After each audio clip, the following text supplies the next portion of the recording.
Olá, eu sou a Vitória e nessa aula do nosso mini curso vamos falar sobre a reforma universitária, aprovada em 1968 pela ditadura militar brasileira. Internacionalmente, no boom do pós-guerra, que vai até a década de 60, o número de universitários no mundo triplicou, o que também explica por que o movimento estudantil emerge mais fortemente na arena internacional com suas lutas nesse período, como viemos tratando ao longo desse mini curso. Avançando fundamentalmente para as classes médias, com diferenças entre os países imperialistas e atrasados, era necessário a burguesia desenvolver a capacitação de intelectuais e profissionais imprescindíveis para a manutenção da dominação burguesa. Isso porque, para nós, marxistas, as universidades burguesas são moldadas, em diferentes épocas, pelas mudanças capitalistas. Mas esse processo não se dá sem contradições, lutas e embate, já que as universidades e seu conhecimento estão em disputa. Ao mesmo tempo em que as universidades formam quadros para a burguesia, que vão garantir as necessidades burguesas para a exploração, os seus conhecimentos também podem ser postos a serviço da transformação da sociedade. No Brasil, isso é importante para pensar os impasses e objetivos da reforma universitária da ditadura, cujas heranças perduram até hoje nas universidades brasileiras e estão vinculadas às necessidades econômicas do período da ditadura. Em síntese, partimos de dizer que havia 3 objetivos claros do regime para a reforma. 1. Avançar em direção a uma paradoxal modernização do ensino superior, adaptada ao que seria o milagre econômico da ditadura. O que foi o milagre econômico da ditadura? Foi baseado no rebaixamento salarial da classe trabalhadora, no enorme endividamento externo brasileiro e na exportação de produtos primários e manufaturados. Isso quer dizer o quê? Que a ditadura buscava um modelo de universidade que formasse mão de obra especializada para as empresas, precisava de engenheiros para suas grandes obras como o Itaipu, novas estradas e pontes, e precisava de economistas, em consonância com a maior penetração do capital financeiro e das transformações do capitalismo brasileiro de joelhos ao imperialismo. 2. A ditadura buscou abrir espaço à privatização do ensino superior com expansão mais contenção. 3. Para isso, precisava fortalecer um regime universitário com maior controle ideológico e que calasse o movimento estudantil com medidas repressoras. O modelo norte-americano das universidades era colocado como um objetivo nítido. Os antecedentes para a reforma universitária. A questão é que o capitalismo brasileiro das décadas de 50 e 60 passava por importantes transformações. Havia um acelerado processo de industrialização nas cidades e expansão dos métodos capitalistas no campo. E nesse período, as matrículas no ensino superior saltavam de 21 mil para 184 mil. E já no pré-golpe de 64, havia um anseio crescente por mudanças no ensino superior.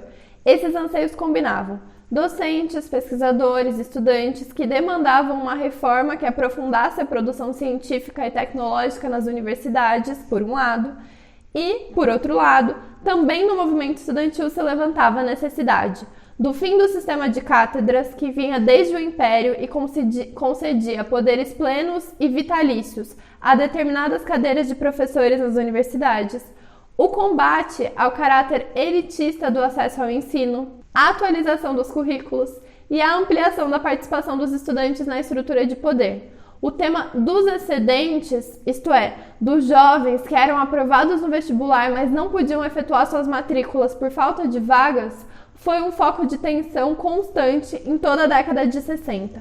Em 69, havia 162 mil excedentes. Mas vejam que esse descontentamento com o ensino superior estava em disputa.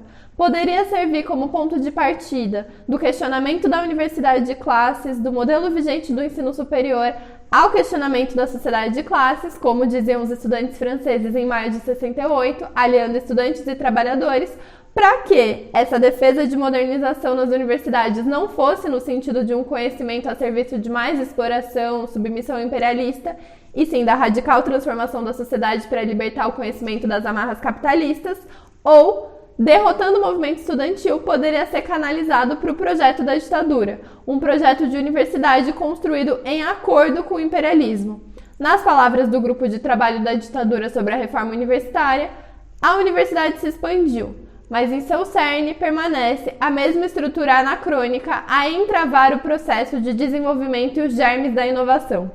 Com isso, a ditadura buscava atender às necessidades de mais exploração, formando especialistas a serviço disso, e também canalizar os desejos das camadas médias da sociedade brasileira para o interior do regime político. A ingerência imperialista. Um embaixador brasileiro da ditadura em Washington costumava dizer que o que era bom para os Estados Unidos era bom para o Brasil. Em 64, com ênfase particular para a América Latina e com recursos do Exército, os Estados Unidos criaram o projeto Camelot, que colocava a necessidade de a Universidade de Washington supervisionar os contratos com instituições de pesquisa de outros países. Por que faziam isso, despendendo forças do Exército americano? Porque por trás desse projeto estava a justificativa de avaliar, por meio das universidades, o potencial de guerra interna nessas sociedades e prevenir revoluções com programas de desenvolvimento. Eram tempos de Guerra Fria e da Revolução Cubana, e as universidades refletiam agudamente as contradições da sociedade. Então, seguindo esse plano, o início da ditadura no Brasil é marcado pela vinda de dezenas de consultores norte-americanos para pensar a reforma do ensino superior brasileiro. Em 65 é firmado o convênio MEC-USAID, Agência dos Estados Unidos de Desenvolvimento, que se torna um dos principais inimigos do movimento estudantil em luta contra a ditadura no Brasil. No mesmo ano, o MEC publica o relatório de Rudolph Etcon, um consultor norte-americano que atuava por reformas universitárias em vários países da América Latina, Chile, Colômbia, México. O relatório chamava Rumo à Reestruturação da Universidade Brasileira. Para Etcon, os estudantes eram, nas suas palavras, o elemento mais reacionário na atual sociedade latino-americana. Vejam como o movimento estudantil era temido. Não à toa somos a maioria nas universidades, mas minoria nas decisões. Etcon queria nos retirar até mesmo da nossa restrita participação nos conselhos universitários e também indicava que as universidades deveriam se manter com doações não especificadas, sem garantia de orçamento do governo. Repressão. Mas, para aprovar a reforma, era necessário repressão. Tão logo os militares assumem, o ministro Suplicy de Lacerda baixa uma portaria determinando que os reitores e os diretores das faculdades instaurassem inquéritos em suas universidades para investigar os seus membros, o que se deu em lugares como a USP, a URGS, com terrorismo cultural. Na UNB, o regime coloca um reitor temporário que, de cara, demite 13 professores. Quanto ao movimento estudantil, a Lei Suplicy coloca as entidades estudantis na ilegalidade e cria novas entidades que eram os DAs, os diretórios acadêmicos, que não poderiam ser compostos por estudantes repetentes ou de primeiros anos para barrar ditadores. Ainda assim, o movimento estudantil opta pelo boicote às eleições dos DAs, cujo voto era obrigatório, segundo a lei, e pela construção de entidades livres. A reforma universitária. Em 68, finalmente derrotando os estudantes e recrudescendo a repressão com a AI-5, a reforma universitária é aprovada. Intelectuais da educação chamam seus efeitos de paradoxais. No que diz respeito ao seu discurso modernizador, o regime de cátedras é substituído pelos departamentos. Passa a existir o sistema de créditos, fragmentando o conhecimento por disciplinas e áreas de conhecimento, com os ciclos básicos nos primeiros anos. E se avança a uma unificação, como lei, de ensino, pesquisa e extensão. Regula-se a pós-graduação com as agências de fomento de pesquisa e toda a ênfase é colocada, não à toa, nos cursos de exatas, tecnologia e ciências econômicas. Ao mesmo tempo, a escolha dos reitores e até de diretores deveria ser realizada pelos chefes do executivo, presidente ou governador, como se dá até hoje nas antidemocráticas consultas. Chegavam a ter listas com até 6 nomes para garantir que houvesse o reitor mais alinhado à ditadura, quando não eram estabelecidos diretamente interventores. Os vestibulares passaram a ser provas classificatórias, ou seja, não se baseariam mais em aprovar ou não estudantes nas provas, e sim em classificar, garantindo o ingresso dos melhores classificados de acordo com o número de vagas, e assim superando o problema dos excedentes. A ditadura significou expansão das matrículas com contenção.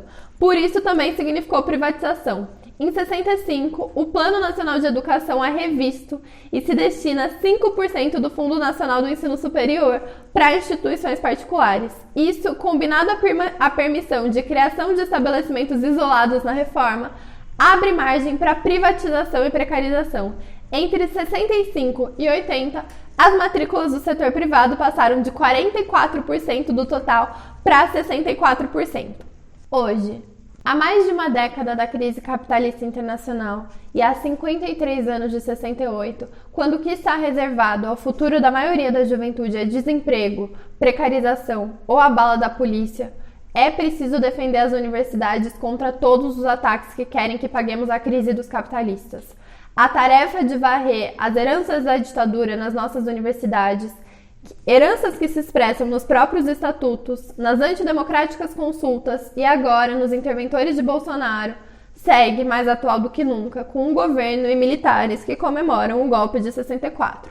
Bolsonaro, apoiado pelo agronegócio, ataca a ciência e a universidade porque quer um Brasil fazenda do mundo, mais submisso ao imperialismo. Mas todos os golpistas que aprovaram o teto de gastos, as reformas e vários ataques à educação e à saúde são nossos inimigos. Nossa batalha é para que o conhecimento das universidades sirva aos interesses da classe trabalhadora e da população, como tem mostrado potencial. Para isso, precisamos retomar as lições das lutas dos estudantes em 68, o potencial da aliança entre estudantes e trabalhadores e revisitar suas bandeiras. O acesso à universidade sempre foi uma bandeira do movimento estudantil, por isso defendemos o fim do vestibular, para que toda a juventude tenha acesso à universidade e defendemos a estatização das universidades privadas nas mãos dos estudantes e trabalhadores da educação contra os que querem lucrar com esse direito. Que nossas entidades estejam a serviço da nossa luta, com os estudantes decidindo. Os lutadores contra a ditadura e o regime militar sabiam da sua importância e nós precisamos recuperar as nossas entidades para as nossas mãos.